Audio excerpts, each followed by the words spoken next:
Günaydın. Günaydın. Karga daha bokunu yemedi. Biz yola düştük. Gösterelim. Saat 4:30. Evet. Şimdi tabi deliyle bir işimiz olmadı. Ha kediş böyle bak, korkma tamam. Şundan uyandırdık kediciyi. Şimdi şöyle, biz Bucaramanga diye bir yere gideceğiz. Doğru telaffuz ediyoruz mu bilmiyorum. Buradan günde 2 kere dolmuş otobüs var. Ya dolmuş diyorum çünkü dolmuş gibi her yerde duruyorlar. 5'te hareket edecek. Dün akşam biletimizi aldık. Oraya gidiyoruz. 3,5 saat sürecek. Bucaramanga'dan da Cartagena'ya gideceğiz. O da 12 saat falan sürüyor ama arada bayağı vakit kalacak. Akşam bineceğiz çünkü. Öyle çantalar eşek ölüsü gibi. Normal şartlarda biri beni 4'te uyandırsa var ya, küfür ederim. Ama böyle yeni yerler görme heyecanıyla insan zınk diye uyanıyor arkadaş. Nasıl bir iş anlamadım. Bütün vücudum değişti benim herhalde. Yani işte heyecan var. Heyecanımız var, gençliğimiz var. Öyle, şimdi otobüs durağına doğru yürüyoruz. Yokuş aşağı. Gideceğimiz otobüs bu. Bununla gideceğiz. Dolmuş aslında.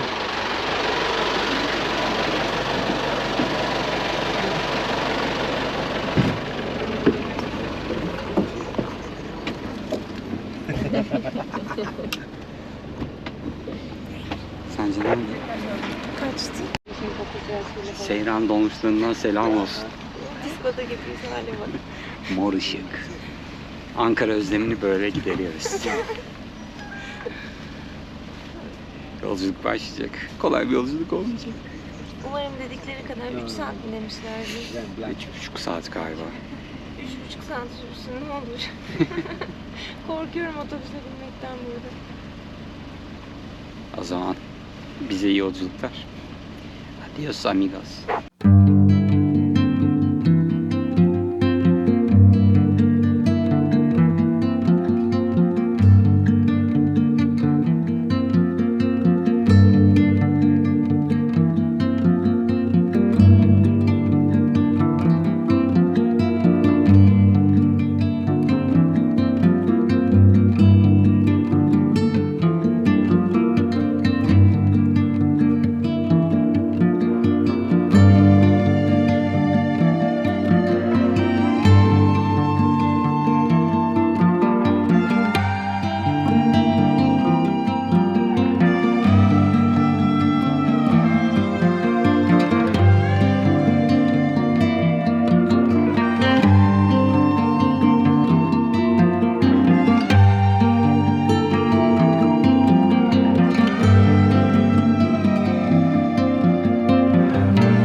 Merhaba. Biz şimdi Bariçera'dan Bucaramanga'ya geldik. Evet, aynen Doğru öyle. söyleyebildim. 3,5 saatlik yolu 5 saatte geldik. Yine Maalesef yolda yani. Döne. yorucuydu. Kahvaltıda yapmamıştık. Biz şimdi Cartagena'ya gidiyoruz. 12 saat falan sürecek. Akşam 9'da bileti aldık ki sabah orada olalım diye. Arkadaki firma buranın en bilindik firması herhalde. Metro Turizm gibi ya da işte Türkiye'deki Ulusoy gibi. Toplamda 224.000 peso verdik. Normalde 150-300 binde bir discount yaptı, yani indirim yaptı ama neden yaptığını anlamadık. İndirim yaptı çocuk.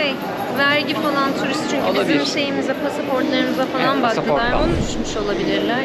Öyle çok yorulduk. Akşam 9'a kadar vaktimiz var. Şimdi saat daha 10. Güzel. Bir gün içinde bu şehri gezmiş Evet. olacağız. Değişiklik olur Bu bize de. şehirde sizlere göstereceğiz.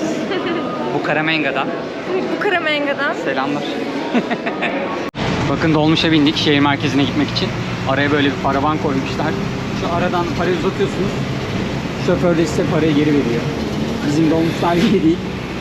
Bir kişi 1800 peso.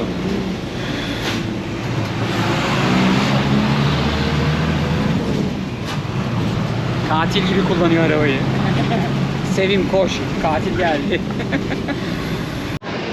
Sokak aralarına daldık. Çok fazla turistik bir yer değil bence burası. Hatta hiç olmayabilir. Bakıyor insanlar da. Göz teması kurmuyoruz çoğunlukla. Hindistan cevizi suyu aldık. Çok sıcak, aşırı sıcak. Aşırı sıcak aynen. Yandık. Zaten dünden omuzlarımız yanmıştı. Şu an acıyor yani. Buna 2000 peso verdik. Adam bir şey yaptı oradan ama anlamadım. Bana doğru yöneldi, sonra geri adım attı. Öyle bir akşama kadar vakit geçirip bir şeyler yiyeceğiz. Böyle etrafı göreceğiz ama birazcık tedirgin olduk. Neyse, sorun yok. İlginç üst geçitleri var. Aha, Akbaba orada yine. Bu arada şehrin her yerinde özel güvenlikler var şöyle. Polisler var, her yerde duruyorlar. Bir de herkes seyyar satıcı. Muhtemelen bütün herkes, ülkenin hepsi geçimini böyle sağlıyor.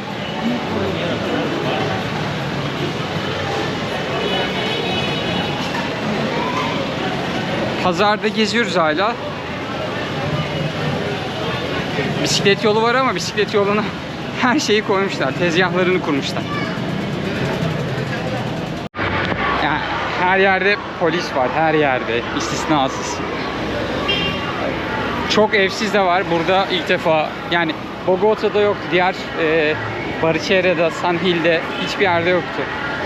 Az önce yolda bayağı kaldırımda yatmış insanlar yanından geçiyor normal bir şekilde yani. İlk kez burada gördük bunu.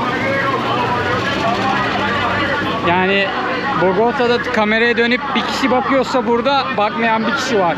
Öyle söyleyeyim size. Biz de göz teması kurmamaya çalışıyoruz. Tabii yani bunların hepsi normal satıcılar tabii de.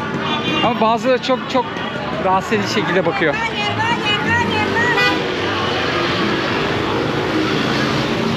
Şuradan gidelim.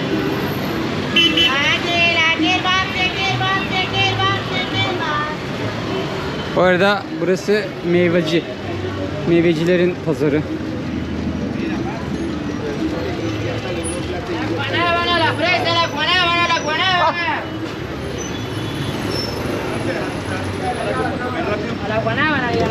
Bunun tadına baktım, ben çok sevmedim. Ha?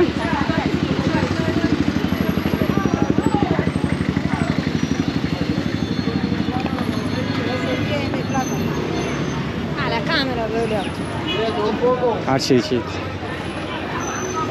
O guanabana, o yeşil olan. Onun meyve suyunu içtim, beğenmedim. Isra da beğenmedi. Evet, tadı bir garipti yani. Çorba gibi olan mıydı o? Yok. Beyaz olan. Hafif ekşili bir tadı var. Bakın bu köşede de polisler var. Yani Bogota'nın toplamında gördüğümüz polisi burada sadece pazar çevresinde gördük. Her yerde güvenlik var. Çok enteresan yani. Gerçekten daha önce gittiğimiz hiçbir yere benzemiyor. Ya da şu ana kadar. Yani hani işin esprisi bir yana gerçekten ben de gerildim burada. Yani çok fazla telefonu çıkarmıyoruz. Kamera direkt dikkat çekiyor bak. Arkadaki abi bakıyor, sürekli bakıyor. Kolombiya'nın Hindistan'ındayız. Bakın bu da bir güvenlik. Böyle küçük dükkanların falan önünde bile güvenlik var burada. Aslında internette bu Bucaramanga için suç oranının düşük olduğunu okumuştum ama yani bir suç bir şey olmadı ama hiç turist yok. Onu söyleyebilirim size. Hiç görmedik yani hani biz zaten çantalarla falan direkt belliyiz. Armut gibi elimize kamerayla. Neyse biz bir şeyler yiyecek yer arıyoruz. O çılgın kalabalıktan biraz da olsa kurtulduk. Şu an bir kahveci bulduk böyle. Az önce kahvelerimizi söylemiştik. Bir americano, bir kek. Toplam 10.000 peso. 10.000 peso verdik. O da 37 lira falan yapıyor. Çok gürültülü bu arada. Bağırıyoruz. Umarız geliyordur sesimiz. Çok gezdik, çok baktık. Şehir merkezinde yapacak hiçbir şey bulamadık. Bu arkadaki yine La Sagrada Familia, İspanya Barcelona'daki isim benzerliği var işte. 1895'te başlamış bu kiliseye. Bir bu var. Yani onun dışında bir tiyatro vardı. Kapalı, yani eski tarihi bir tiyatro. Bir de meydan vardı. Meydanda da çalışma vardı. Valla Bucaramanga'da çok bir şey bulamadık merkezde. Zaten bir şeyler yapmaya kalktığınızda sizi 35 dakika, 40 dakika uzaklıktaki yerlere yönlendiriyor. Bu da bize pek uymuyor. Bugünü böyle geçireceğiz yani. Hala sokaklardayız. Yiyeceğiz, içeceğiz. Geri otobüs terminaline döneceğiz. Oradan da artık Cartagena'ya.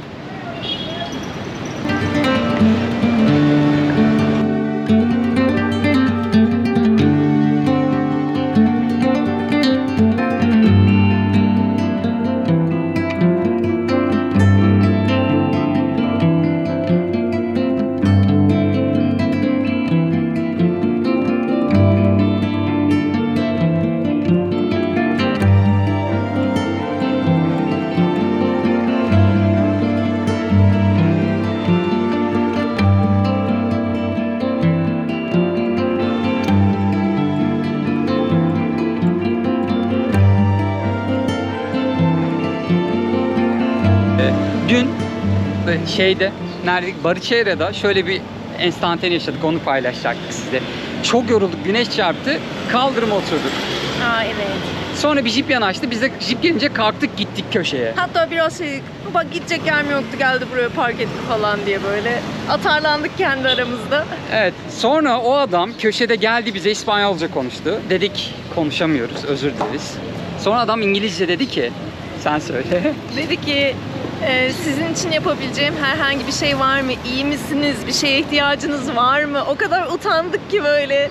Adama dedik, neler dedik yani, çok kötü bir şey de dememiştik ama hani adam arabadan inip gelip onu bize sorması bile böyle duygulandırdı bizi. Aşırı hoşumuza gitti yani, adam aşırı ilgili, yardımcı olmaya çalıştı. Tabii sonra vicdan yaptık tabii, üzüldük. Sonra dedik çok teşekkür ederiz. Sadece dinleniyoruz dedik. Böyle bir enstantane vardı, bunu söylememiz gerekiyordu. Bence de. Atlayamazdık, çok tatlıydı. Yürüye yürüye günü bitirdik neredeyse, yorulduk da. Şimdi konuşamadım.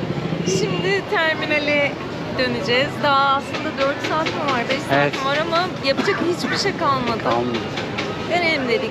Şu arkadaki yerde Arape de Queso yedik. Bu geçen videoda bahsettiğimiz peynirli Lavaş. işte bazlama. Evet. Yanına mango suyu falan içtik. İşte 12.000 peso dedik. Onun yerine mesela Subway'e gidecektik biz. Bir sandviç 13-14.000 pesodan başlıyor. Biz 2 kişi o paraya karnımızı doyuruyoruz. O yüzden böyle yerleri tercih ediyoruz ama çok hamur işi yiyoruz. Çok bence de. Çok seviyorlar. Ama bulamadık. Dolaş yani, bakmadığımız yer kalmadı. Başka bir alternatif yok. Yoktu. Şimdi çantaları gündüz biz buraya gelir gelmez emanete bırakmıştık. Onları alacağım. 2 çanta için çanta için toplamda 8.600 peso.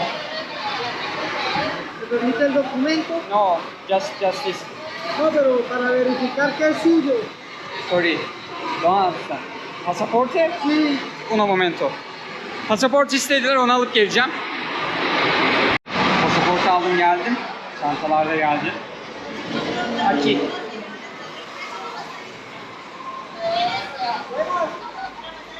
Me recibo 1.400, amor.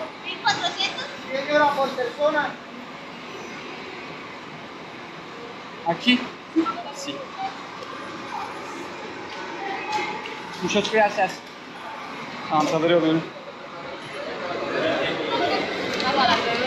Ya, mi amor, la luz se va. Gracias. Eşek ölüsü gibiler. Bir saat kaldı. Çay. Ne çayı ya? Kahve içiyoruz sabahtan beri. Israr biraz uyukluyor. Kafasını Çantasının üstüne koydu. Yorulduk yani, beklerken çok yoruluyor insan. Yapacak bir şey de yoktu. Karşıda sirk varmış.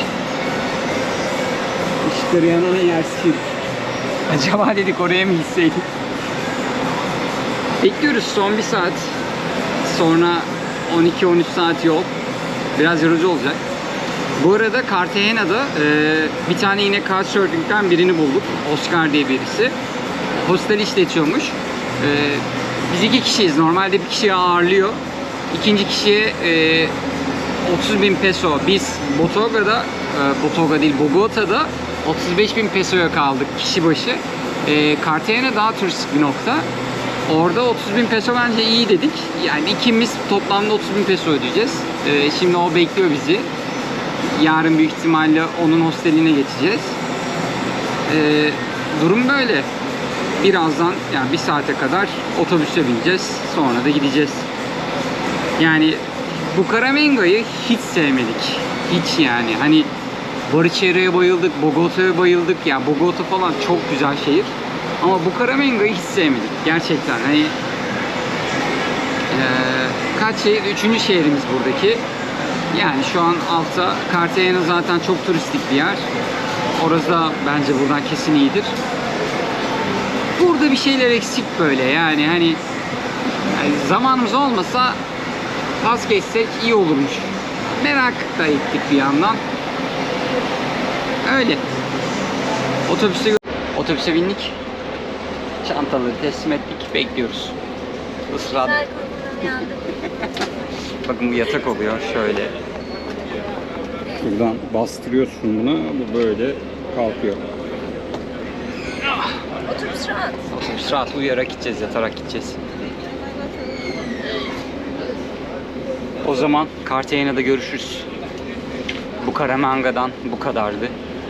Neyse ki çok mutluyum şu an ayrılacağımız için buradan. Videonun sonuna geldik. Artık yeni videolar Cartagena'dan gelecek. Yine rica edeceğiz yani abone olursanız, eşe dosta söylerseniz, kanal büyürse çok mutlu oluruz. Beğendiyseniz bir like, bir yorum. Teşekkür ederiz. Bir de bizim yerimize Türk kahvesi için.